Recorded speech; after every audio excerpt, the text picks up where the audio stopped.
kasi kakatapos ko pa yung gumawa ng mga gawain ko dito sa bahay. Kasi ang dami ko din ginagawa guys, so parang hindi ako nagkakatem dito sa mga pagbablog. Pero pinipilit ko pa rin magkatem dito kasi gusto ko magpasaya ko kayo guys.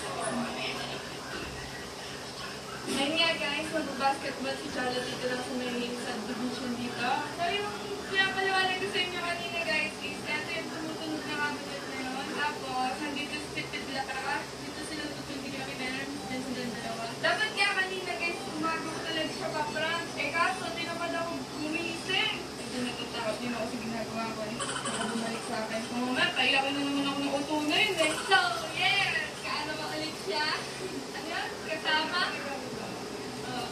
Nakit naman talaga. Hindi talaga. Naligo ba si Jasper nila namin kasi nag-bike na kami guys. So, naghapon kasi guys, nag-bike na kami. Libot-libot na kami kasi sobrang lang na parang bike-bike lang kami dyan. Dyan lang sa may sa Pilipinas dyan. So, excited na ako mamaya para i-prank ko dyan. Bumalik na kami at ako'y umiyak. Then, di ba kasi nung last prank balik sa akin. Kung dapat iba-prank ko kami kaya. Ako'y umiyak. So, ako pa prank and excited na ako guys. So, mamaya na ulit guys. Sumado sila sa class natin talaga sila kasi nag-basketball na sila.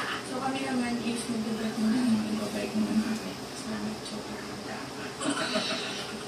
So, nag-vlog din na. Nag-vlog na din kami guys. So, i-subscribe nyo si guys. Ano na din mo ano.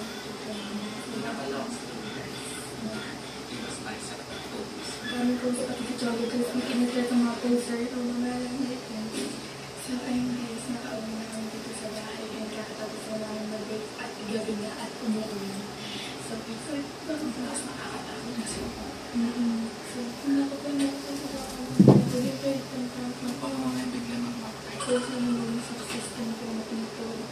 At sana kasi ako kayo. Excited na ako kasi kasabay ko lahat ng mga TikTok. And si Channel lang. Hindi naman ako naman. So, kawawa.